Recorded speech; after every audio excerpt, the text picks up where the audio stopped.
നിങ്ങളിൽ പലരും ദിവസവും അല്ലെങ്കിൽ ആഴ്ചയിൽ 2 തവണയെങ്കിലും ഇയർബഡ്സ് ഉപയോഗിച്ച് ചെവി ക്ലീൻ ചെയ്യുന്ന സ്വഭാവമുള്ളവരായിരിക്കും അല്ലേ? കാരണം ചോദിച്ചാൽ ചെവിയിലടിയുന്ന അഴുക്ക് ക്ലീൻ ചെയ്യുവാൻ വേണ്ടിയാണ് എന്ന് വിശദീകരിക്കുകയും ചെയ്യും. എന്നാൽ അറിയുക, ചെവിക്കുള്ളിൽ കാണുന്ന ചെവിക്കായം നാം ദിവസവും വൃത്തിയാക്കേണ്ട അഴുക്കല്ല. ചെവിക്കുള്ളിൽ ബാക്ടീരിയയും കീടങ്ങളും ഫംഗസും മറ്റും കയറിയാൽ അതിനെ നശിപ്പിച്ച് ചെവിയുടെ രോഗപ്രതിരോധ ശേഷിയിൽ പ്രധാന പങ്കുവഹിക്കുന്ന ഗ്രീസ് പോലെ ഒട്ടിപ്പിടിക്കുന്ന ഒരു വസ്തുവാണിത്. സാധാരണഗതിയിൽ കൂടുതൽ ഉണ്ടാകുന്ന ചെവിക്കായം കുളിക്കുമ്പോൾ ചെവിയിൽ നിന്നും പുറത്തേക്ക് പോകും.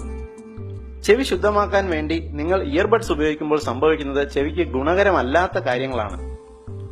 ചെവികളെ സംരക്ഷിക്കുന്ന ചെവിക്കായം പൂർണ്ണമായും നഷ്ടപ്പെട്ടാൽ ചെവിയിൽ ചൊറിച്ചിൽ, ഫംഗസ്, അലർജി രോഗങ്ങൾ എന്നിവയുണ്ടാകാനുള്ള സാധ്യതയുണ്ട്.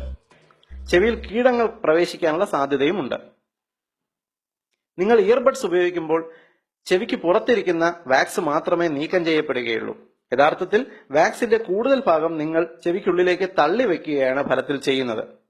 ഇത് കട്ടിപിടിച്ച് ഇൻഫെക്ഷൻ ഉണ്ടാകാനുള്ള സാധ്യതയുണ്ട്. ഇയർബഡ്സ് ചെവിയിലിടുമ്പോൾ ചെവിക്കായം ഇയർ ഡ്രമ്മിൽ പോയി മുട്ടിയിരിക്കും. ഇയർ ഡ്രമ്മിന് വൈബ്രേഷൻ, അതായത് ശബ്ദത്തിനനുസരിച്ചുള്ള ഇയർ ഡ്രമ്മിന്റെ ചലനം കുറയുകയും ക്രമേണ കേൾവിക്കുറവ്, ചെവിയിൽ മുഴക്കം, തലകറക്കം എന്നിവയുണ്ടാകുകയും ചെയ്യും.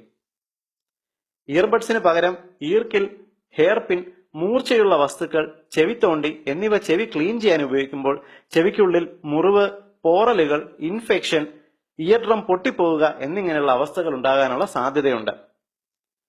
ചെവിയിലടിയുന്ന ചെവിക്കായം ക്ലീൻ ചെയ്യേണ്ട ആവശ്യമില്ല, അത് സ്വയം പുറത്തേക്ക് പോകും. എന്നാൽ ചിലരിൽ ചെവിയിൽ വാക്സ് അടിഞ്ഞുകൂടി കട്ടിയാകാനുള്ള സാധ്യതയുണ്ട്. ഇത് സ്വയം നീക്കം ചെയ്യാൻ ശ്രമിക്കുന്നത് അപകടകരമാണ്.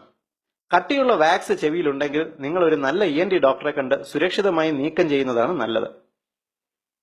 പൊതുസമൂഹത്തിന് ഏറ്റവും ഉപകാരപ്രദമായ ഈ ഹെൽത്ത് ഇൻഫർമേഷൻ നിങ്ങൾക്കായി അവതരിപ്പിച്ചത് ethnihealthcode.com.